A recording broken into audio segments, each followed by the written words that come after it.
Welcome to the Stephen Mansfield audio podcast.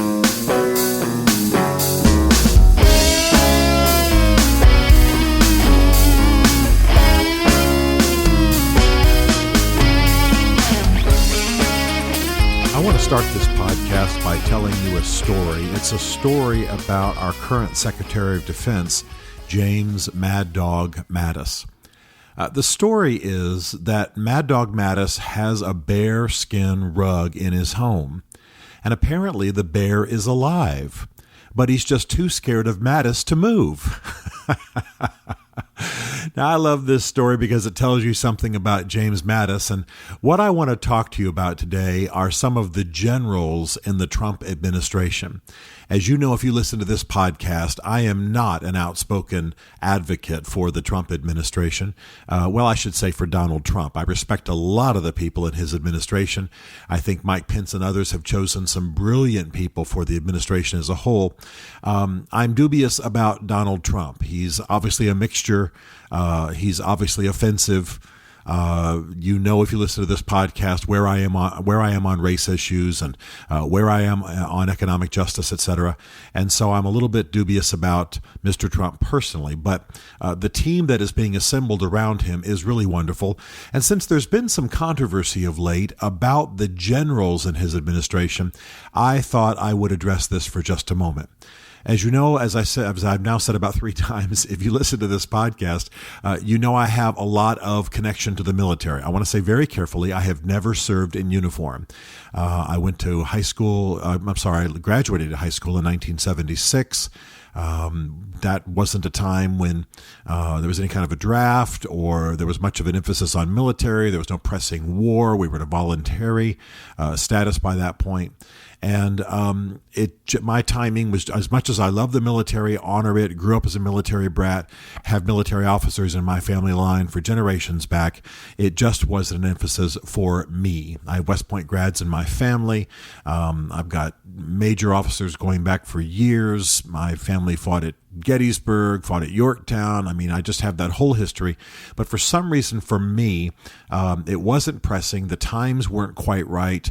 And I just never gravitated that way. I was accepted to the U.S. Air Force Academy, turned it down, and that's just the way my life went. The only reason I emphasize all that is I wouldn't want anyone to believe that because of what I'm talking about in this podcast, that I'm somehow trying to associate myself with the military for my own self-aggrandizement.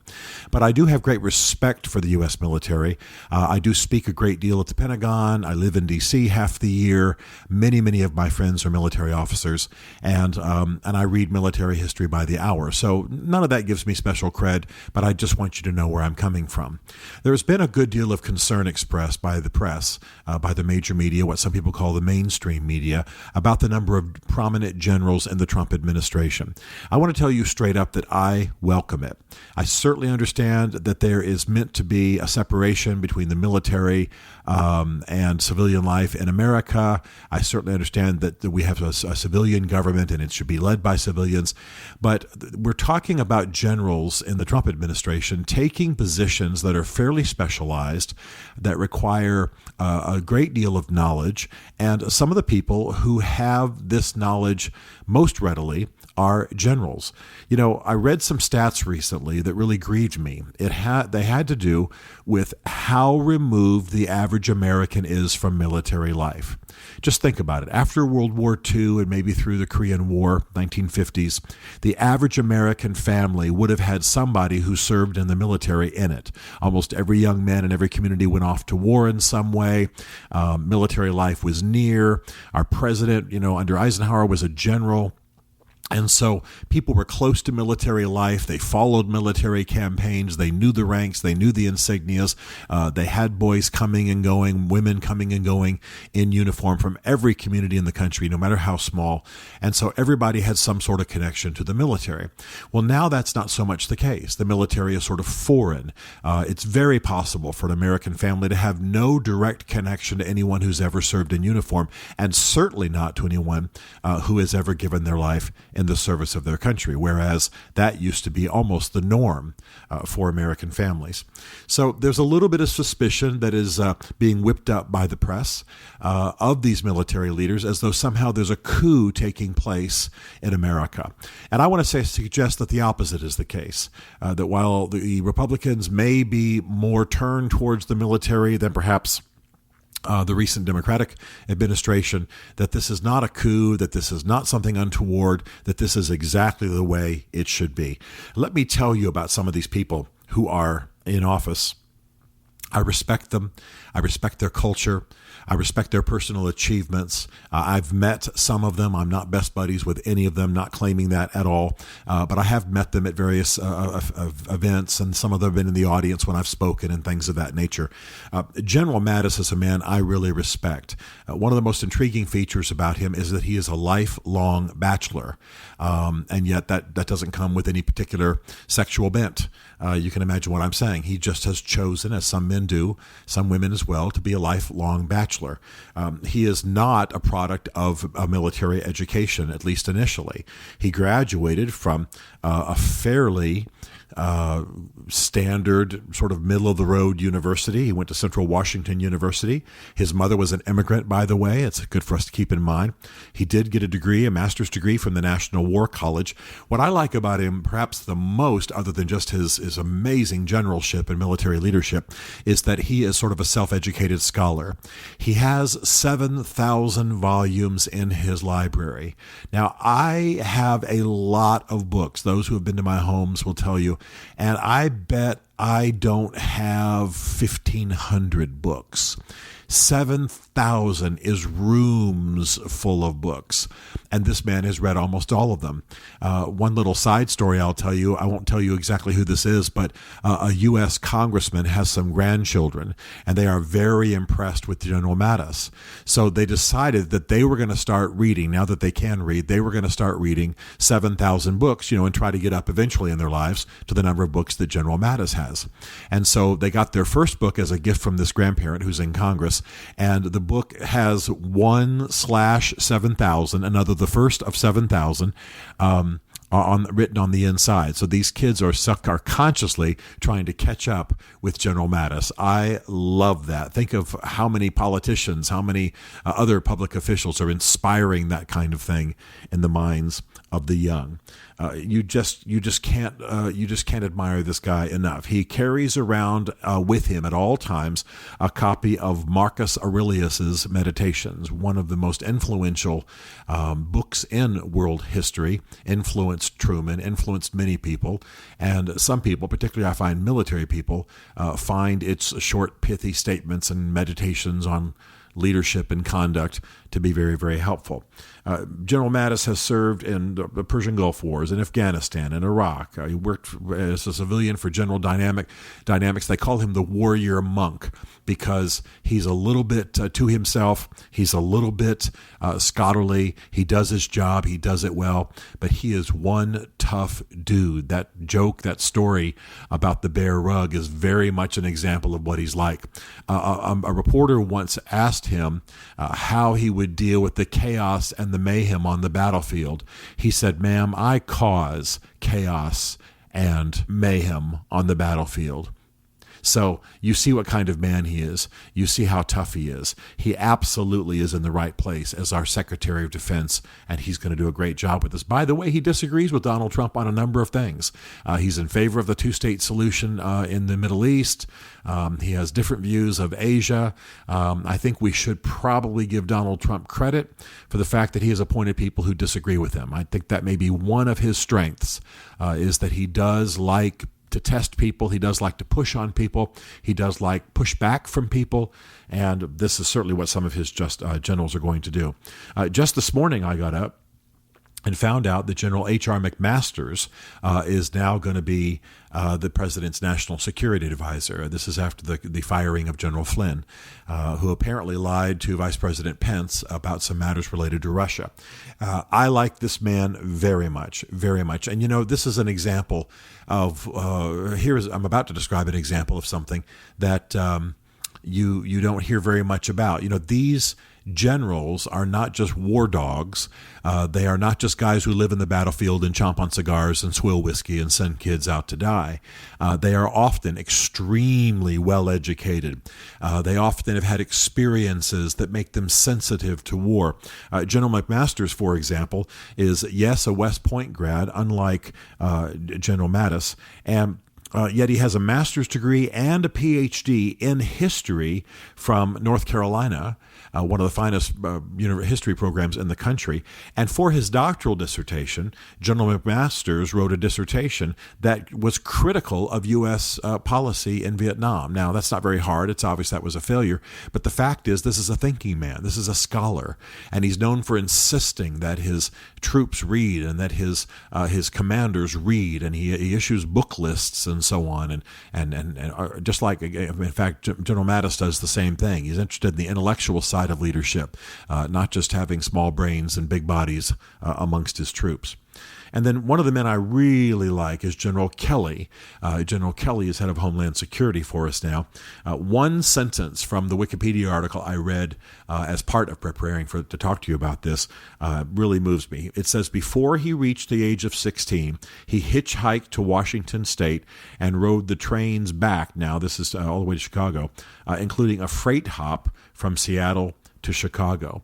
So before the age of 16, this kid had basically hiked around the country.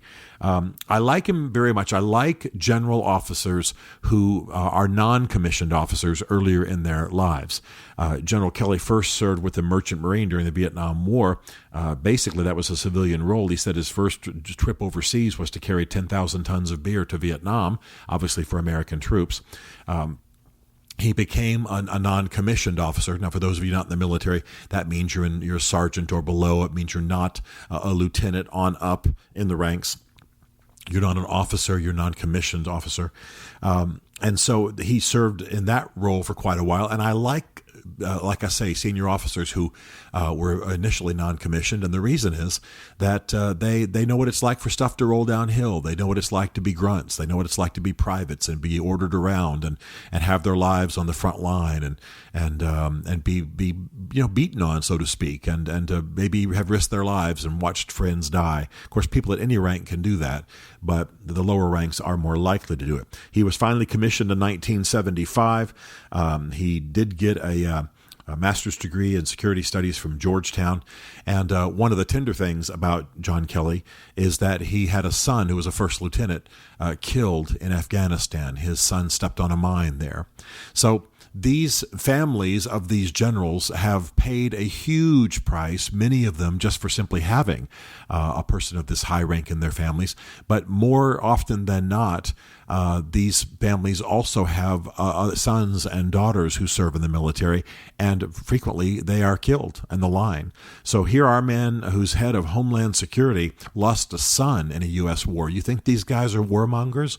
You think these guys are just empty-headed, muscle guys, like I say, chomping cigar and swilling whiskey and sending young people to die? No, these are scholars. These are soldiers. These are poet warriors, many of them. They are thinkers. They read. They speak multiple languages. They've been in numerous wars. They know how Washington works. They know how the battlefield works. I would suggest to some of you that you take some of the names that I've mentioned and go on to Wikipedia. Obviously, my reporting about this and talking about this today comes from far more than Wikipedia. But even if you'd never even heard of Mattis before today, or Kelly or McMaster, you can go onto Wikipedia. They'll literally have a graphic of their awards and their medals and their ribbons. And I'm not just trying to get you to get excited about the military. I want you to see what these people have done. 30, 35-year careers. My father fought in Korea, fought in Vietnam, served in Berlin during the Cold War. I lived in a home like this. We literally had a red phone in our home in Berlin that glowed when he was being contacted for some kind of an alert or an action or some kind of urgent thing. It was not uncommon at all for my father to walk in the front door with his gun strapped on. At one point in our lives, our father came and went from a farm field in the backyard by chopper. These are kind of cool childhood memories, but what I want you to realize is we felt connected to the mission of America. Living behind the Iron Curtain in Berlin during the 70s, we were in essentially an outpost of freedom in communist territory. Baader-Meinhof gang called in bomb threats and tried to blow up our high school repeatedly. My point is not to associate myself with these things. My point is to explain why I'm talking to you with such passion and such zeal about this. These general officers are good people. They are often better educated than the other people in Congress and the Senate. They have more experience. They have put their lives on the line. They have maybe sacrificed members of their families, and they're not one-dimensional figures. They are readers. They are thinkers. They are poets. They are adventurers. They are the very people I would want turning to the President of the United States and advising on security matters. They are more likely not to put young people into harm's way, or at least not to do it unless there is a compelling reason, a mandate, and then a strategy that will mean victory and get out. I'm glad for the generals in the Trump administration. I'm glad particularly given that it's Donald Trump who is the president, and I say that with both respect and some suspicion. And I am grateful, I want to say at the conclusion of this podcast, for the contributions of America's military men and women. We are better as a nation for them. Stephen Mansfield is a New York Times best-selling author, a popular speaker, and a frequent faith and culture commentator on Fox and CNN. His groundbreaking books on faith and society include The Faith of George W. Bush, The Search for God in Guinness, Mansfield's Book of Manly Men, and The Miracle of the Kurds. His new book is Ask the Question: Why We Must Demand Religious Clarity from Our Presidential Candidates, available on Amazon. Learn more about Stephen at stephenmansfield.tv. The Stephen Mansfield podcast is directed by Isaac Darnold, who also wrote, produced, and performed the podcast theme song. This is a Chartwell Literary Group production.